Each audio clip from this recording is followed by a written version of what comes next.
Con mucho gusto, Carlos. Soy Jaime Gutiérrez. Empezamos Diálogos por México desde casa. Me da mucho gusto estar esta noche con Carlos Sandoval, con Luis Miguel González. Voy a leer una pequeña semblanza para no quitarle tiempo de la plática a Luis Miguel. Tiene un vasto currículum. La verdad, yo siempre he admirado su sencillez. Yo lo veo todas las semanas con Ruiz Gili, con muy acertados comentarios. Lo leo en El Economista. Y bueno, Luis Miguel es economista por la Universidad de Guadalajara. Estudió el máster de periodismo en El País, en la Universidad Autónoma de Madrid. Y tiene una especialización en periodismo económico en la Universidad de Columbia, Nueva York. Ha sido reportero, editor de negocios y director editorial del Diario Público de Guadalajara. Ha trabajado en los periódicos Siglo XXI y Milenio, y pues hoy en día es el director editorial del periódico El Economista. Luis Miguel, de verdad, muchas gracias. Te agradecemos que hayas aceptado estar en esta hora con nosotros en Diálogos por México desde casa, en nuestra plática número 28. Entonces, te paso por ahí la cámaras y micrófonos, como dice Carlos. Bueno, Jaime, Carlos, muchas gracias. Laura, mucho gusto. A todos los demás no los puedo ver. Empiezo expresando dos cosas. Espero no aburrirlos, pero sobre todo espero romperles cuando menos uno de los esquemas respecto a qué estamos viendo, qué estamos viviendo. Empiezo por decir algo que muchos de ustedes saben. No es una crisis económica, no es una crisis convencional. Estamos viviendo en más de un sentido el fin de una época. Es una crisis que no tiene referentes muy claros, cuando menos no tiene referentes claros en las dos crisis que normalmente citamos como referencia cuando es el caso mexicano, que es 95 y 2009. Obviamente viene a la cabeza la crisis del 29, que genera toda una década de cambios, la década de los 30, y cuando pienso en el fin de una época,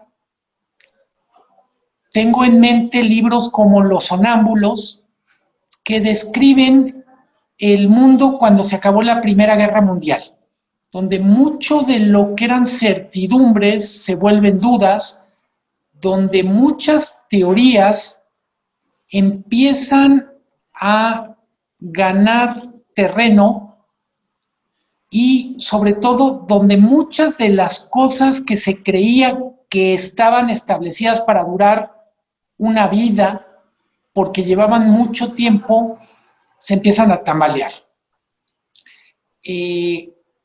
Quiero, en ese sentido, primero decir, por favor, no crean que esta crisis se va a acabar cuando el PIB recupere el nivel que tenía en el 2018. No es solo un asunto de si hay o no hay vacuna para el coronavirus. Hay muchas más cosas. Es como si la crisis estuviera siendo al mismo tiempo un pretexto para acomodar muchas cosas que ya están pasando o que estaban pasando y a las que les falta no solo un lugar, sino también una narrativa. Solo para reforzar lo que estoy diciendo como primera aproximación al tema, les recuerdo que antes de que llegara el coronavirus, se decía los dos grandes temas sobre los cuales vamos a estar discutiendo el mundo o reconfigurando el mundo tienen que ver con cambio climático y con todo lo que tiene que ver con nuevas tecnologías de la información, inteligencia artificial, robotización, etcétera. Capitalismo 4.0, le decía el profesor Schwab en Davos, pero en última instancia, lo que teníamos mucho antes de que estuviéramos pensando que el coronavirus viene a acomodarnos, ya teníamos muchos grandes temas, megatendencias en marcha. No es casual, incluso en el caso mexicano, en el caso español, que el último gran evento previo al confinamiento fueron marchas de mujeres. No pretendo sobresignificarlas, pero tampoco minimizarlas. Lo único que quedaba claro es muchas sociedades, muchos países, entre ellos México, no habíamos sido capaces de incorporar ni las preocupaciones legítimas, ni la ambición también legítima de las mujeres. Ya no digamos sus reclamos por cuestiones como acoso sexual, desigualdad en oportunidades laborales y, por supuesto, maltrato a secas en el hogar. Para los que están recién entrando a esta charla, no se preocupen, también voy a hablar de economía. Lo que quiero es dejar muy claro, es imposible pensar o discutir la economía como si solo estuviéramos hablando de qué va a pasar con el PIB, qué va a pasar con la inflación, cuál es la política fiscal que necesitamos, cómo nos va a afectar la renegociación de la relación comercial con Estados Unidos y un larguísimo etcétera.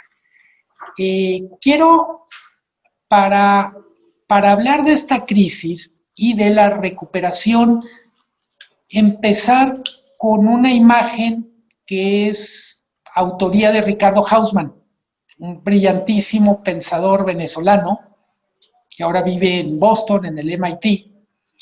Él dice, en este año todos los países están cayendo. No es ninguna cosa que las estadísticas no nos digan. Lo interesante de la observación que hace Hausmann es lo más relevante va a pasar cuando cada uno de los que está cayendo toque el piso. En términos muy simples, vamos a tener dos tipos de países. Los que al contacto con el piso descubren que están hechos de la misma sustancia que una pelota y van a rebotar. Y el segundo bloque de países, al contacto con el piso, van a descubrir que están hechos de lo mismo que un vaso de vidrio y se van a romper en pedazos.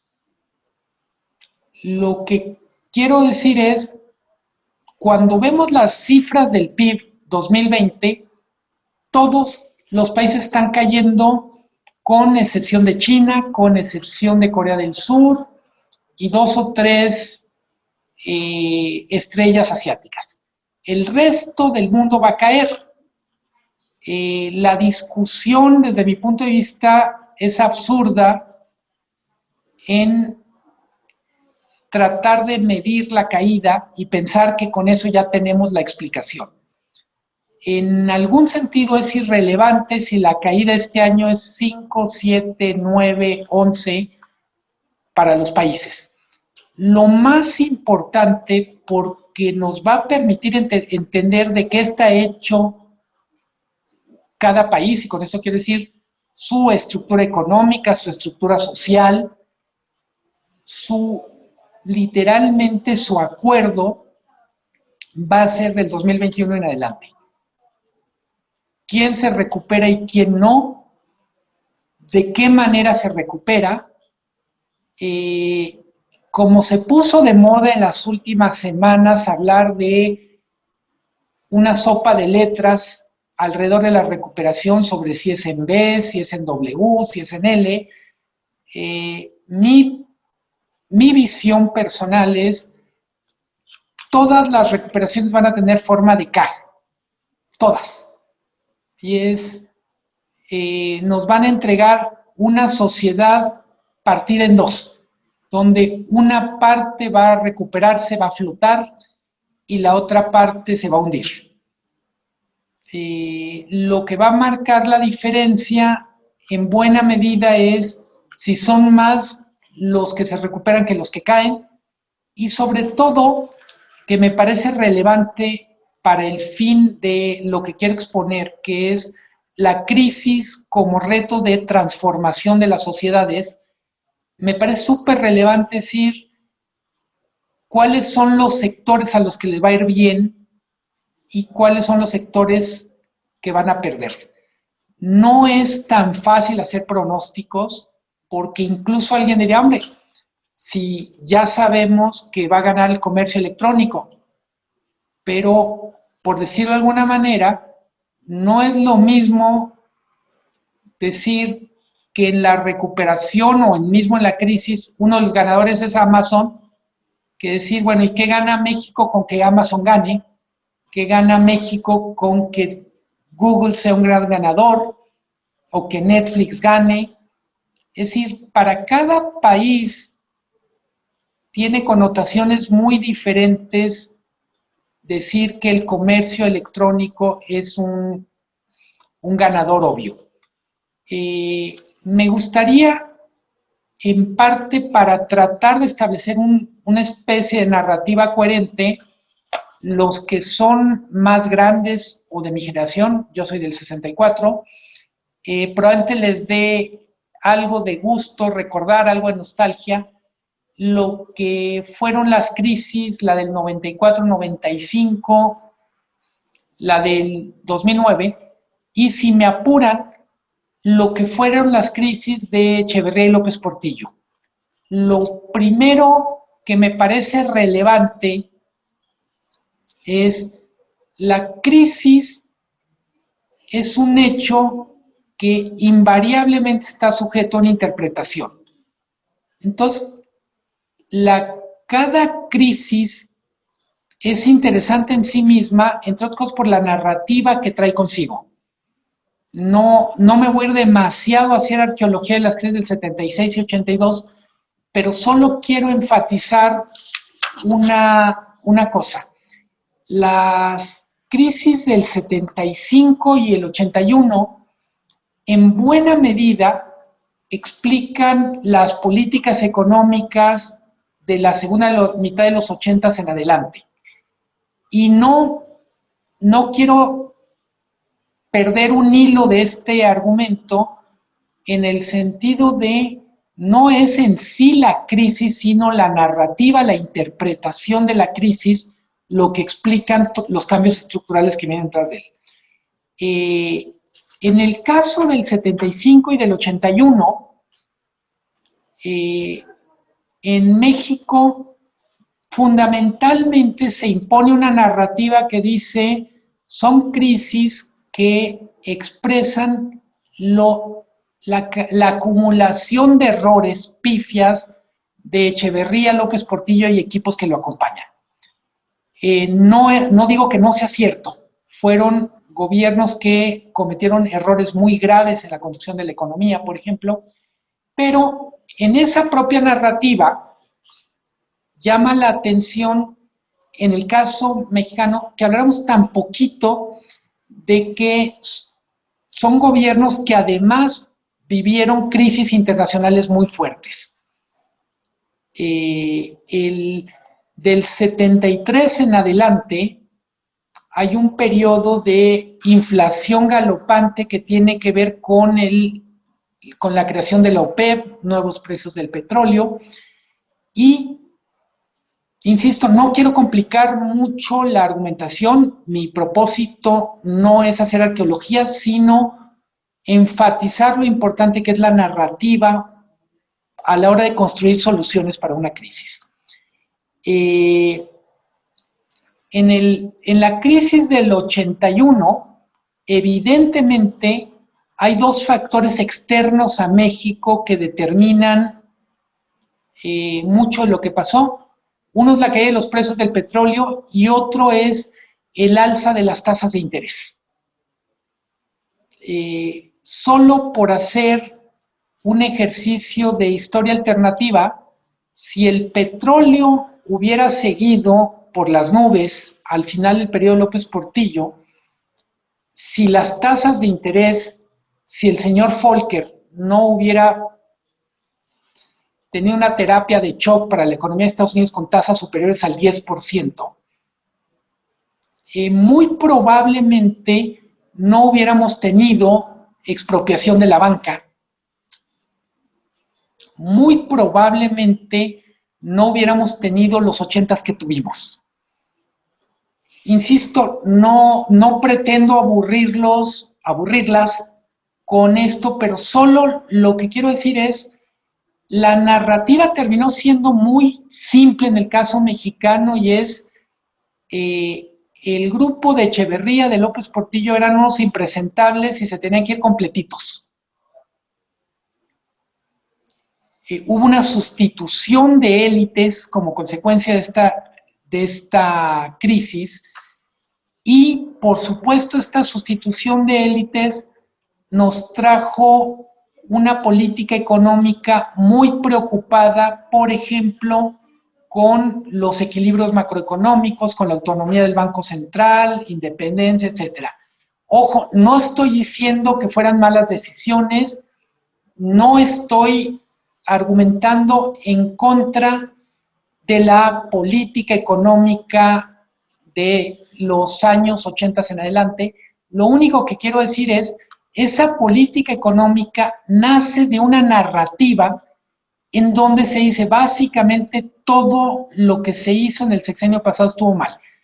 Y probablemente fuera cierto, no es mi propósito argumentar, pero esa misma narrativa dejó fuera dos cosas fundamentales y es, a López Portillo le fue muy mal, el final de López Portillo le fue muy mal por muchísimas cosas, pero también porque el escenario internacional se le complicó. Variables que él no controlaba, como tasas de interés y precios del petróleo, le jugaron muy mal. Insisto, mi punto solo es la explicación que le damos a una crisis produce las propuestas de solución y de alguna manera quedamos atrapados en esa narrativa. Estoy consciente del grupo con el que estoy hablando, aunque no los estoy viendo, y sé que muchos de ustedes dicen, es que es increíble que la 4T, que López Obrador tenga una explicación tan simplista de lo que pasó en los últimos años y que proponga soluciones tan simplotas. Lo que quiero decir es, no es la primera vez que ocurre que para hacer cambios estructurales importantes se dejan fuera variables relevantes.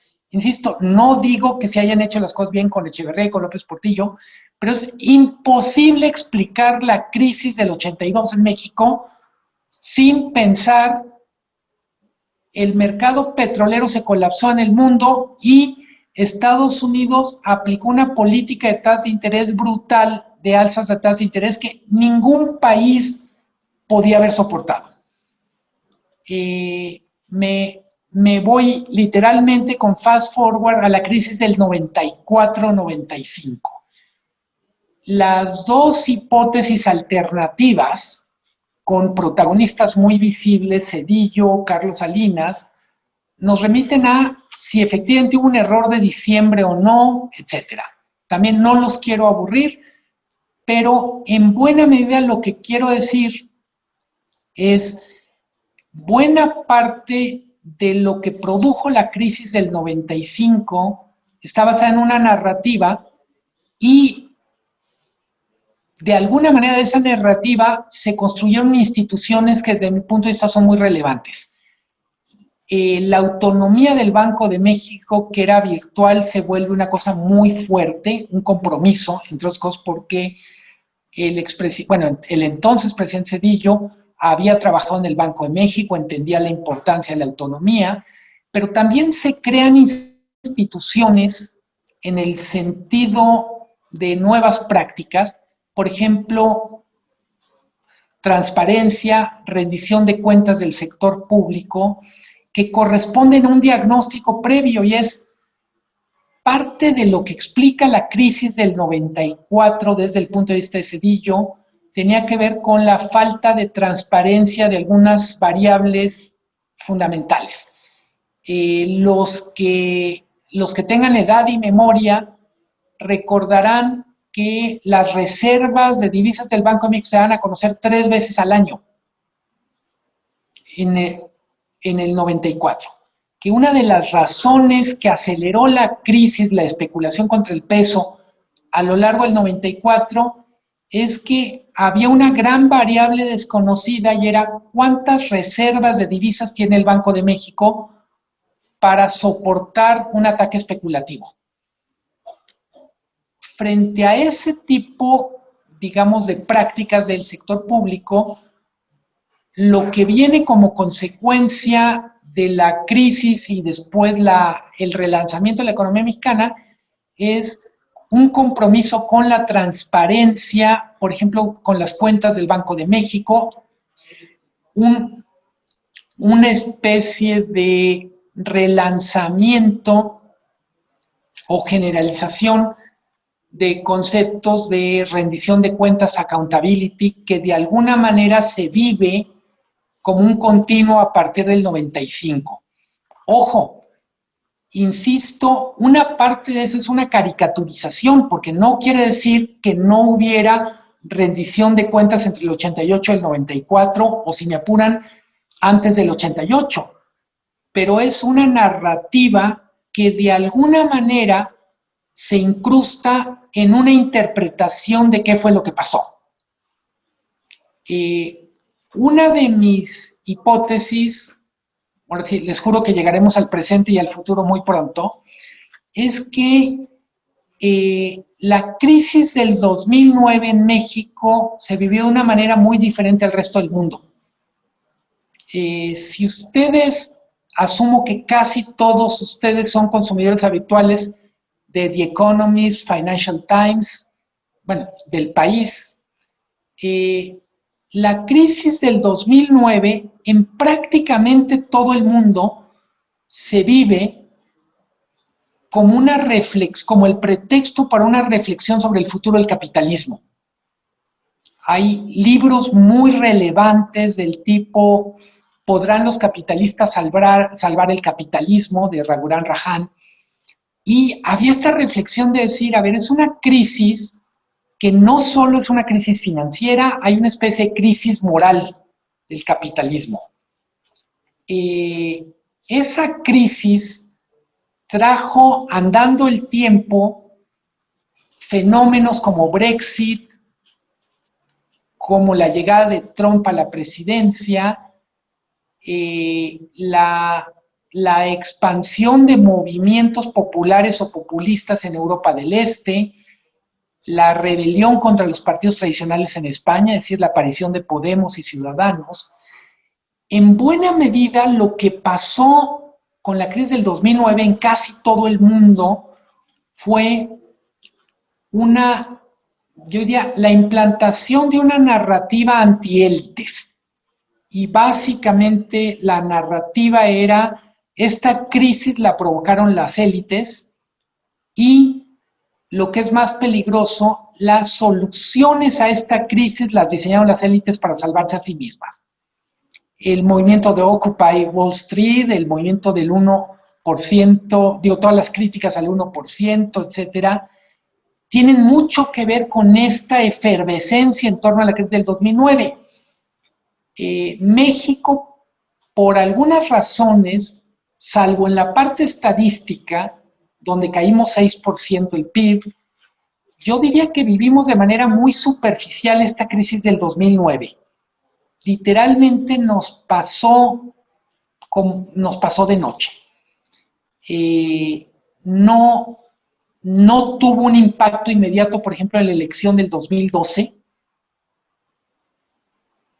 Mi hipótesis personal es que buena parte de lo que estamos viviendo como la 4T fue una especie de reacción retardada a esa narrativa. Y es fundamentalmente una reacción contra las élites. ¿Qué me parece que nos pasó a diferencia de otros países? Otros países paulatinamente, pongo el caso clarísimo de Francia, han ido tratando de vacunarse frente a ese populismo que representa la señora Le Pen, pero tiene que ver con un gobierno que asume que efectivamente hay un problema hay una especie de nuevo parto con R, del 2009, de una realidad mucho más difícil de domar, en donde la gente está muy enojada con las élites, con los líderes, y quiere soluciones fáciles. Insisto, en algún sentido parecería que México no vivió ese tema a tiempo. No sé si la palabra sea a tiempo, pero mi impresión es que mucho de lo que en otros países se vivió entre el 2014, la aparición de partidos como Syriza en Grecia, en México nos llegó hasta el 2018. Y, insisto, desde mi punto de vista hay 2 o 3 elementos que definen eso. Hay una especie de nueva exigencia a la política económica, nuevas preguntas a la política económica que no necesariamente se pueden responder desde la matriz desde la política económica. Dicho de otra manera, no basta con crecer para que la gente esté menos enojada. Si me apuran, no basta con reducir la pobreza o la desigualdad. Cuando Brexit gana en Gran Bretaña, hay un artículo en Financial Times que, en pocas palabras, lo que dice es algunas de las grandes lecciones de Brexit es cuando la gente está enojada, no come estadísticas. Yo diría que en buena medida eso le pasó a Mead en los debates y en la campaña, que no alcanzó a entender hasta qué punto sus explicaciones estadísticas sobre lo que habíamos vivido no calmaban a mucha gente que está enojada por la corrupción, yo diría, en términos generales, por la no satisfacción de sus expectativas. Una cosa que es muy relevante, estamos viviendo sociedades que tienen demasiadas expectativas con gobiernos que tienen muy poca capacidad para responder puntualmente.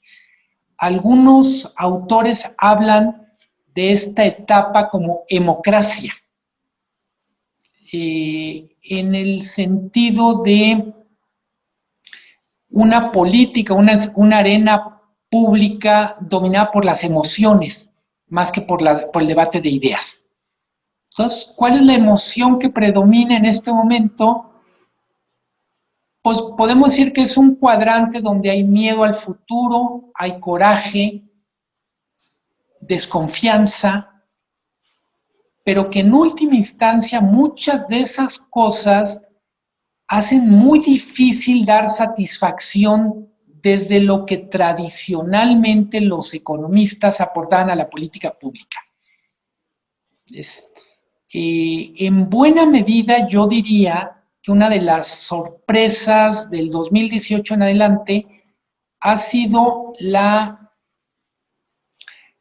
vamos a decir, el achicamiento de la economía en la gran narrativa del gobierno, la reducción del papel de los economistas en las grandes discusiones.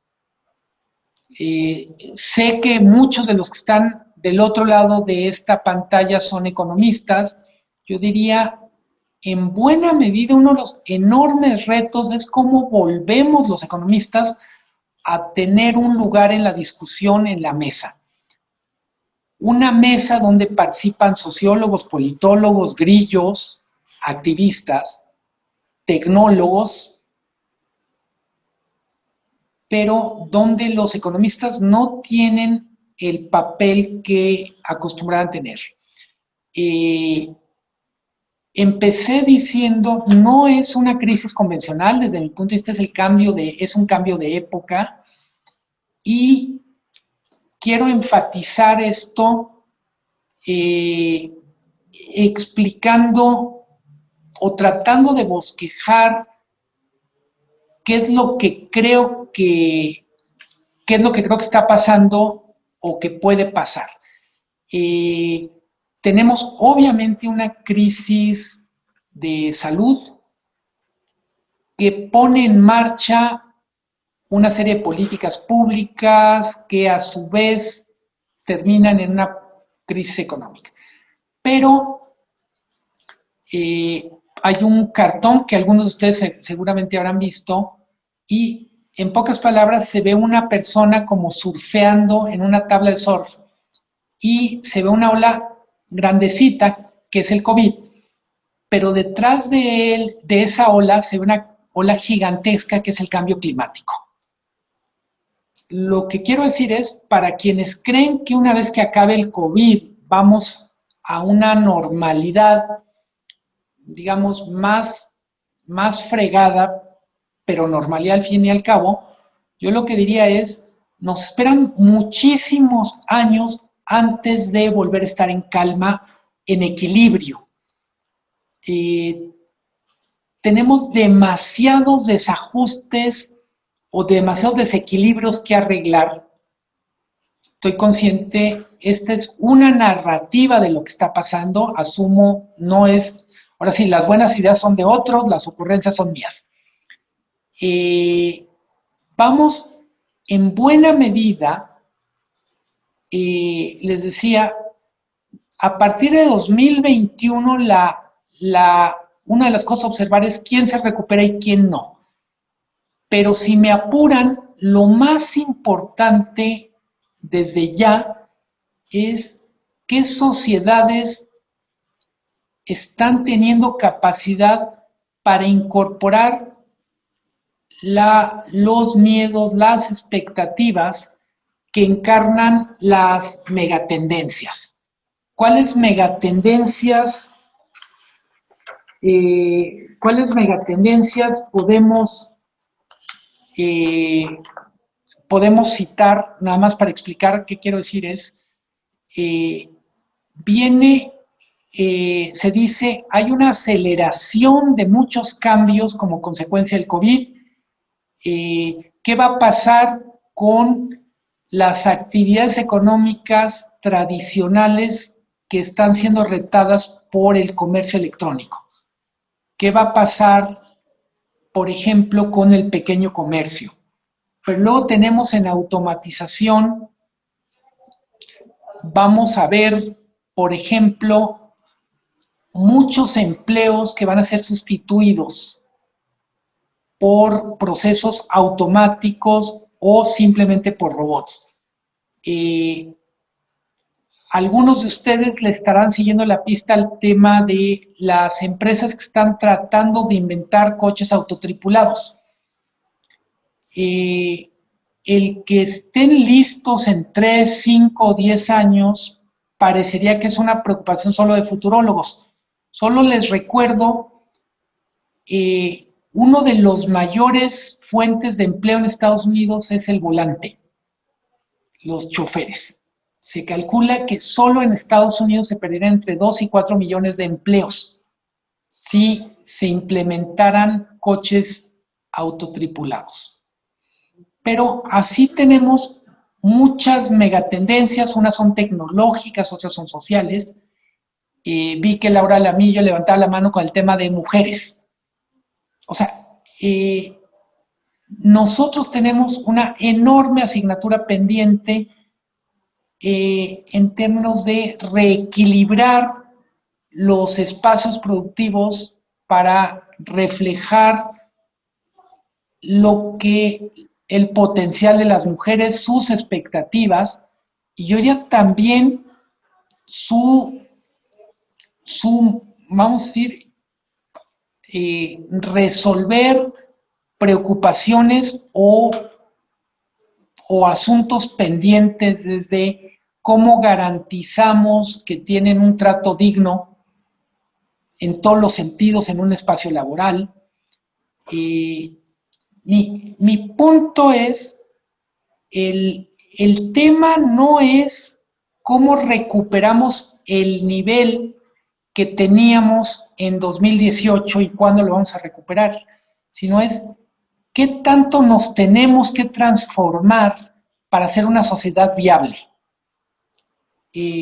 Esta misma pregunta en su momento se plantearon en la crisis del 95, si me apuran en la del 82. Lo único que para mí es claro es, no había tantas variables en juego en el 82 o en el 95, pero en los dos casos, el diagnóstico de la crisis, la narrativa de la crisis y la recuperación implicaban proyectos de transformación de la sociedad. No hay manera de salir de una crisis si no es salir transformados. En ese sentido pienso, si no lo conocen, se los recomiendo mucho, el libro de Taleb que escribió después El Cisne Negro, que se llama Antifragilidad. Lo que dice Taleb es que pocos conceptos les parecen tan estúpidos como resiliencia, porque dice, la resiliencia implica que uno sobrevive a una crisis para recuperar lo que era antes, o aguanta la crisis sin dejar de ser lo que uno es. Y lo que él dice es, lo que tenemos que producir es antifragilidad. En pocas palabras es algo que salga diferente de una crisis. O dicho de otra manera, que como consecuencia de un golpe no vuelva a ser exactamente como era antes del golpe. ¿Cómo vamos a responder al reto tecnológico? ¿Cómo vamos a responder al reto del medio ambiente? ¿Cómo vamos a responder al reto de las mujeres? ¿Cómo vamos a organizarnos en un contexto donde las migraciones son parte de una normalidad que no hemos terminado de incorporar? Pongo el caso, seguramente muchos de ustedes lo saben, a mí me impresiona mucho el dato. En México viven aproximadamente 3 millones de estadounidenses. Oficialmente es 1 millón y otros 2 millones no están registrados. Solo pongo el dato o uno de esos datos para decir, México también es un país con una enorme población extranjera y no terminamos de entender todo lo que eso significa. De repente tenemos pequeñas anécdotas del tipo, junto con la instalación de la planta de Kia en Nuevo León, hay restaurantes con carta en coreano, en pesquería, o hay barrios japoneses con casas diseñadas para el gusto japonés en Guanajuato para albergar a técnicos que vienen a trabajar en algunas de las plantas que emigraron. México no ha terminado en ese sentido de incorporar muchas de estas cosas. Yo diría, me preocupa qué políticas económicas vamos a hacer, pero sobre todo me preocupa cómo entendemos el reto de la transformación a partir de una crisis que no es una crisis, yo diría, es la expresión de un cambio de época. Y nomás porque no quiero dejar el tema, por supuesto que hay cosas que hacer en términos de política económica. Tenemos claramente que muchos países están discutiendo cosas como el ingreso básico universal, que están de alguna manera tratando de encontrar mecanismos de apoyo a empresas, sectores o regiones muy afectadas. Pero yo diría, con todo respeto, son cosas muy relevantes, pero para eso hay casi manuales. Quizá el reclamo a la 4T es, ¿cómo es que no está leyendo lo que está haciendo el otro en el mundo y simplemente lo aplica? O, si me apuran, ¿cómo es que no está leyendo la propia experiencia de México en las crisis del 2009, del 95, del 82. Pero yo diría, cuando para una crisis hay una especie de manual escrito en los libros de historia o disponible con una conversación con un grupo de expertos, la verdad es que no está tan complicado. Mi gran preocupación es México en el 2009 creyó que se podía ahorrar una discusión más profunda sobre lo que significaba la crisis del 2009 y en algún sentido pagó el precio. Y me parece que 2020 nos ofrece la oportunidad también de decir, en el mundo se está discutiendo mucho de todo lo que esto significa en términos de transformación y por momentos parecería que la discusión es solo quién va a ganar en el 2021 o cómo le hacemos para que los números del PIB no caigan tanto ahorita y se recuperen más rápido en 2 o 3 años. Insisto, no es que no me importe eso, lo que quiero es llamarles la atención, está en juego mucho más que el monto de la caída del PIB y de la recuperación.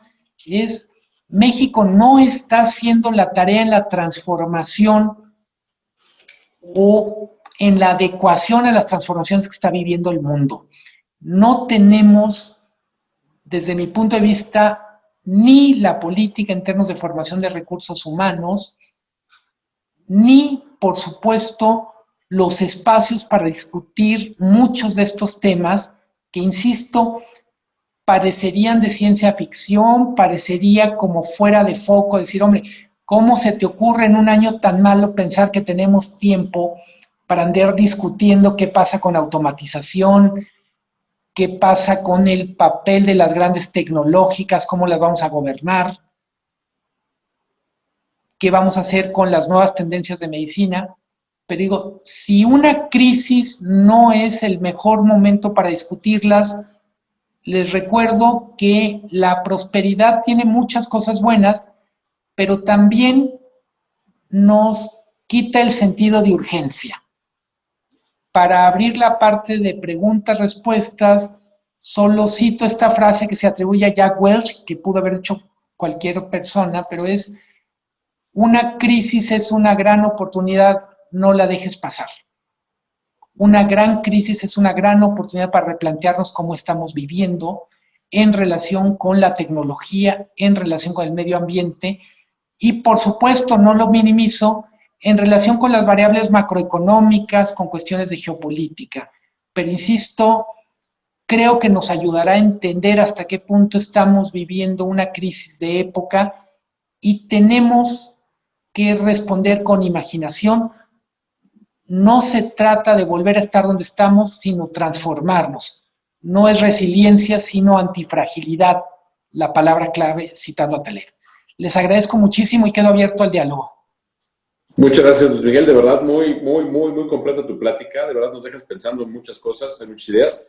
Y antes de pasar a las preguntas de nuestros amigos y amigas que están aquí, por ahí tenemos una mano levantada, Luis González, hoy te damos la palabra. Quiero hacer 3 comentarios breves. Decías de Guanajuato. Bueno, hoy a José Luis Romero Hicks, el Cabildo de Guanajuato, que es habitual integrante de Diálogos por México, le dio un reconocimiento de guanajuatense distinguido. Le mandamos un gran abrazo. Y está por aquí, estaba viendo ahorita nuestro amigo Fausto Pretelín, que gracias a Fausto tuvimos la oportunidad de conocerte, Luis Miguel. Gracias, Fausto, por la presentación con Luis Miguel. De verdad es un lujo tenerlo hoy en Diálogos por México. Fermín dice Fermín Marín, dice, te felicita por la plática y te pregunta que si el gobierno mexicano crees que tenga la capacidad de tener una estrategia de recuperación y de que convenzcan al presidente de que la estrategia es errónea. La respuesta corta es no, pero también me gustaría decir, afortunadamente, no solo dependemos de lo que haga el presidente. Me refiero, lo pienso, muchos de ustedes participan en organizaciones, en empresas, en organizaciones de sociedad civil. Yo digo, tenemos un gigantesco reto de transformación de la manera en que estamos haciendo las cosas. No todo depende de lo que haga el gobierno, afortunadamente. Creo que, nomás para no eludir la pregunta, creo que hay mucha miopía, hay muchas obsesiones en pocas cosas, pero también creo que diálogos como este, espacios como este, también son una oportunidad para decir en voz alta algo que es elemental, y es: tenemos que pensar entre todos cómo, literalmente, cómo nos organizamos diferente para transformarnos. Es una tarea gigantesca que rebasa al gobierno y, si me apuran, a la clase política completa. Es básicamente un asunto social en el sentido más amplio de la palabra, y no solo un asunto presidencial. Perfecto. Tenemos por ahí, le vamos a abrir el micrófono a Luis Sánchez, y me gustaría que Félix Vélez, que también ya fue ponente con nosotros aquí, que si pudiera hacer su comentario público. Les pido nada más la brevedad por el tiempo y por el respeto de todos. Luis, por favor, adelante, está abierto tu micrófono, ¿me escuchas? Claro, sí, gracias Jaime, gracias Carlos y Luis Miguel, muchas gracias por tu plática. Realmente, como decía Jaime, nos dejas con muchas reflexiones. Por supuesto, el tema de hay que cambiar, ¿verdad? Recambiarnos, reconstruirnos, creo que es fundamental. Mi pregunta va en el tema económico con las elecciones que están en Estados Unidos ya próximas. ¿Cómo ves? Hay los dos escenarios, por supuesto, que gane Biden o que se reelija Trump, pero esta situación, ¿cómo se vería reflejada en ambos escenarios para México? ¿Tendremos alguna mejor expectativa para México con los demócratas? Seguiremos por el mismo camino quizás con los republicanos, pero ¿cómo ves? ¿Que hay un mejor futuro, voy a decir, adelante?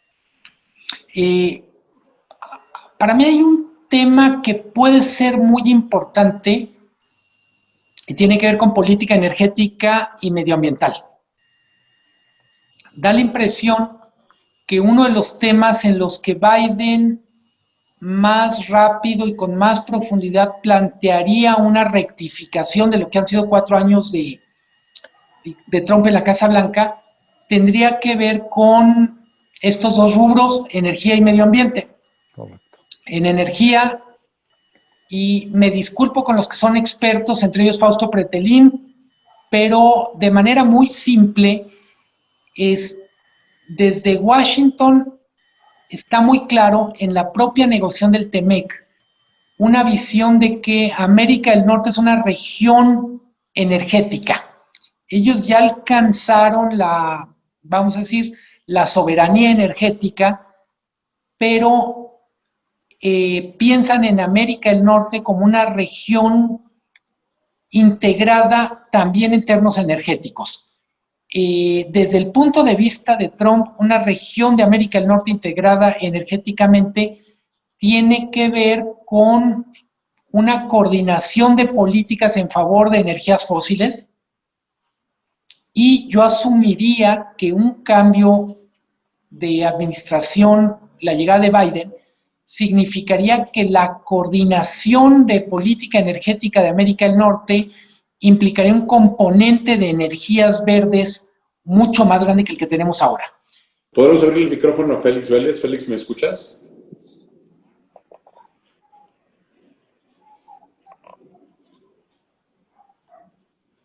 ¿Se escucha Félix Vélez? Sí, bueno, perfecto. Te escucho, Jaime. Un abrazo, buenas noches. Gracias. Todo, Félix. Hola, Luis Miguel. Mira, pues es muy breve. Yo mandé al chat un comentario, pero no, simplemente porque me pareció muy interesante lo que estaba diciendo Luis Miguel, y era para complementar a Luis Miguel. En realidad era para reforzar lo que él estaba diciendo. Y va en este sentido. En primer lugar, que así como los 70 tuvieron situaciones desfavorables como el alza de las tasas de interés, y a finales de los 70 y principios de los 80, que el entorno internacional se volvió desfavorable, y luego también la baja de precios del petróleo, los 60 fueron muy buenos. En los 60 no pasó nada negativo en la economía internacional. De hecho, Alejandro Reynoso dice que 8/9 del crecimiento, según estimaciones suyas, en los 60 se lograron porque no hubo choques externos desfavorables. Entonces, la primera idea era complementarlo en ese sentido. Y luego agregar y complementar en otro, que muchos de los desequilibrios de los 70 en realidad venían desde los 60. Lo que pasa es que todavía no se hacían muy evidentes, porque con el modelo proteccionista de sustitución de importaciones, la economía no generaba suficientes divisas y por lo tanto el déficit en la balanza de pagos en la cuenta corriente era creciente y no alcanzaba a financiarse con las exportaciones, pero además se restringió la inversión extranjera directa. En junio de 1970, Díaz Ordaz promulgó una ley para obligar a las nuevas inversiones a que fueran en sectores estratégicos de 51% de capital nacional. Entonces, si por un lado no exportas y por otro lado no tienes inversión extranjera directa, pues entonces se tenía que ir a la deuda externa, se tenía que recurrir al endeudamiento externo. Lo que pasa es que los montos todavía no eran muy grandes y no hubo choques externos negativos. Pero mi comentario también es para decir es que tan es cierto lo de Luis Miguel, que incluso en el ámbito interno los desequilibrios no empezaron con Echeverría. Por supuesto que Echeverría los agravó, pero la bronca venía por lo menos desde principios de los 60. Ya en el año del 70, el déficit de la cuenta corriente de la balanza de pagos fue 3,5% del PIB, que ya es un déficit bastante considerable, mucho más alto que los actuales. El desequilibrio externo como restricción para el desarrollo ya estaba ahí, y lo que pasa es que Ortiz Mena y Rodrigo Gómez, los artífices del desarrollo estabilizador, pues aparte que eran proyectos, tuvieron muy buena suerte, pero la economía tenía una bronca grave desde antes porque no generaba dólares. Muchas gracias, eso era todo. Muchas gracias, Félix. Sí, solo digo, gracias Félix, me da mucho gusto verte. Lo que quiero yo enfatizar con eso es, evidentemente no pretendo defender a Echeverría, López Portillo, bueno, a nadie en particular. Lo que quiero decir es la falta de rigor en la explicación de una crisis, la falta de imaginación para explicar una crisis, termina pasando factura. Y esa factura la vamos a ver en el siguiente momento. Hay un momento en el que, de alguna manera, con todo el poder político, uno puede decir cualquier barbaridad, como estamos viendo ahorita. El problema es que el mal diagnóstico va a generar una mala cirugía que literalmente nos va a sacar del hospital disminuidos. Y eso es lo que ha sido, desde mi punto de vista, buena parte de nuestras crisis han tenido explicaciones incompletas. Me preocupa de esta crisis en particular, que creo que estamos viendo una explicación más incompleta de las que estábamos acostumbrados. Perfecto, Luis Miguel. Estamos en los últimos minutos. Quisiera hacer 3 preguntas juntas para que puedas contestarla. Bueno, Laura Zapata te felicita, dice muchas gracias, me encantó la plática. Estás hablando de una antifragilidad, estamos en una generación de cristal, está complicado, pero te doy muchas gracias por la plática. Dice Jan, ¿cuáles serían las nuevas variables para diseñar un futuro socioeconómico viable y habitable para ti? Esa sería la segunda. Y la tercera es, ¿qué opinas de los programas sociales del gobierno López Obrador ante esta situación que estás platicando? Para mí,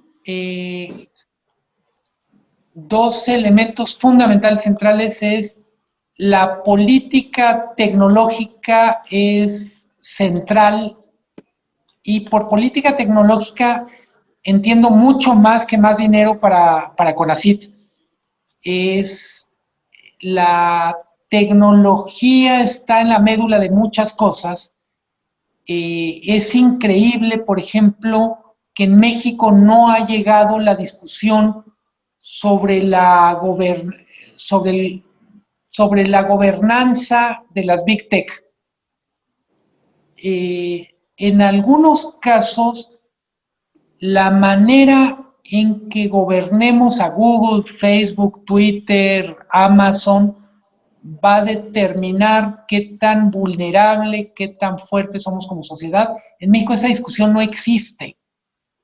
Y, ojo, no estoy hablando de controles soviéticos contra empresas tecnológicas.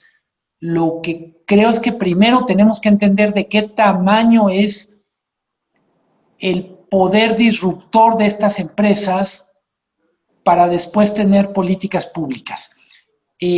Otro tema relevante en términos de políticas públicas ha quedado en evidencia con esta crisis del COVID es, creo que el mundo entero, no solo México, no le había dado la importancia al sector salud que se requiere. Hay muchísimas, digo, no soy ni remotamente experto del tema, pero son muchísimas cosas, desde qué tan equipados están nuestros hospitales, qué tan capacitado está el personal médico, la población en general, pero yo diría, en un sentido más amplio, pensar en salud es pensar en medio ambiente, es pensar en educación, son muchísimas cosas. Y para cerrar, solo poner una tercera pata, creo que todo lo que tiene que ver con mercado laboral. Si hubiéramos tenido esta plática hace exactamente un año, yo les hubiera dicho, lo más interesante está pasando, el gran laboratorio social en este momento en este país es el mercado laboral. Están pasando muchísimas cosas, hay hay una especie de redefinición de la clase media a partir de los nuevos roles en el trabajo, pero además está redefiniéndose en pleno las relaciones laborales. La gente de Uber, que tiene ahorita el pleito con las autoridades de California y con otros países sobre si los trabajadores de Uber son empleados o no, lo dicen en los documentos internos, es lo que el mundo no termina de entender es que viene una especie de uberización de lo laboral, en donde va a ser muy difícil decir la relación laboral o es fija o es intermitente o eres proveedor o eres empleado. Desde mi punto de vista, yo le dedicaría más tiempo a entender el mercado laboral en todos los sentidos. Hay un estudio de McKinsey que seguramente muchos de ustedes conocen. México es uno de los países más vulnerables a la automatización y robotización. 37% de los empleos que conocemos están amenazados en México. Buena parte de los trabajos de supervisión, buena parte de los trabajos rutinarios se van a modificar. Entonces, nomás para cerrar la respuesta a la pregunta, yo diría, necesitamos una nueva cultura tecnológica que a su vez produzca y emane de una política tecnológica digna de tal nombre. Necesitamos poner mucho más atención al mercado laboral, es el gran laboratorio, y la crisis del COVID literalmente es una bofetada que nos recuerda que no podemos ser tan negligentes con el tema de salud.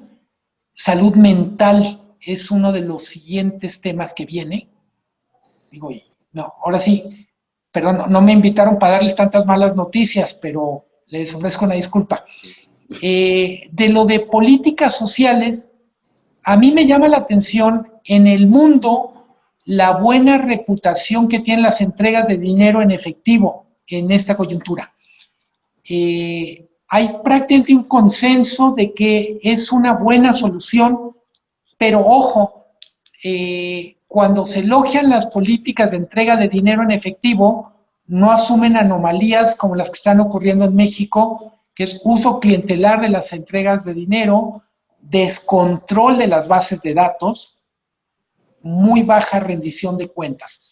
Entonces yo diría que una sorpresa para mí es en prácticamente todo el mundo, los expertos ven muy bien las entregas de dinero en efectivo en una situación de emergencia, porque básicamente dicen lo que tenemos es un shock de demanda, pero también una incapacidad de que funcionen las empresas y el match, el encuentro entre vendedores y compradores.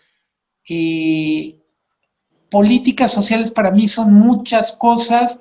Yo tengo la impresión que en términos generales, lo que, digo, no voy a decir nada que ustedes no estén pensando, me sorprende la poca imaginación, la poca creatividad que estamos viendo.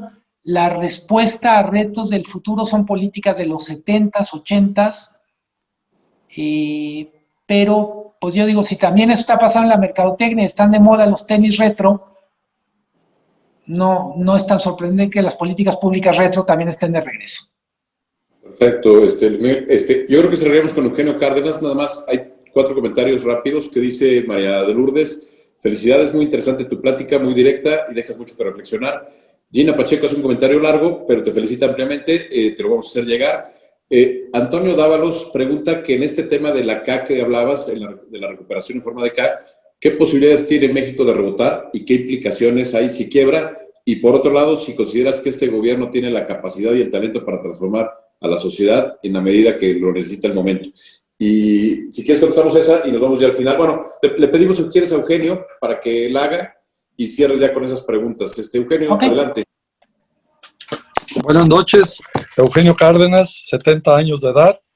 Y pues muchas gracias, Luis Miguel. Me ha tocado de una forma o de otra pasar por todas las crisis.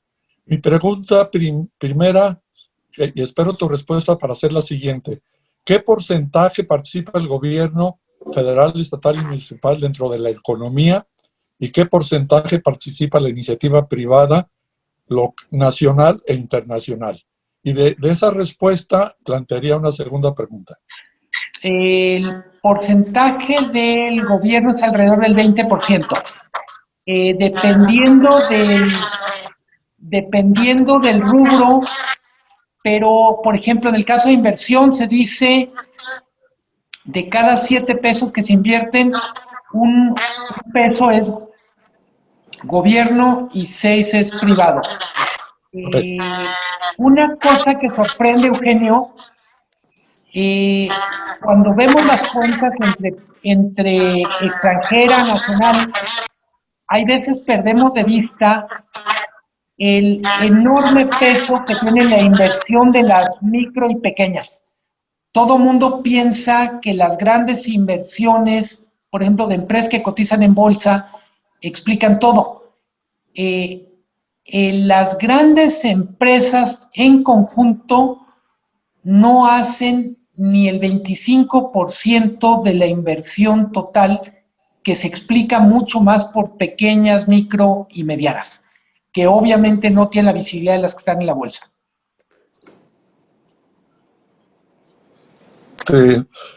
Gracias. En base a esa realidad, ¿por qué estamos tan preocupados por la intervención o participación del gobierno federal, siendo tan pequeña su participación dentro de la economía? Y lo digo por lo siguiente, y como tú bien lo dijiste, la responsabilidad está en nosotros, en los empresarios. Gracias a Dios y por muchas decisiones de alto riesgo que tomamos en las diferentes crisis, afortunadamente nuestros negocios están estables. Y mi pues, aportación y mi sugerencia es que inclusive, independientemente de los problemas de tipo político, creo mucho en el tema climático, creo mucho en el tema laboral, pero no deberíamos estar preocupados nosotros por las actuaciones del gobierno federal, dado que no son importantes dentro de la economía desde mi punto de vista. Entonces el problema, la pelota, está entre nosotros los empresarios. Esa es mi aportación. Coincido con la conclusión, no necesariamente con todo el razonamiento, y me explico. El gobierno tiene no solo la política fiscal, que es gasto, ingreso, la política monetaria, tasas de interés, tiene algo que estamos aprendiendo literalmente a golpe de trancazos, que es la capacidad de alterar un mercado a través de la regulación.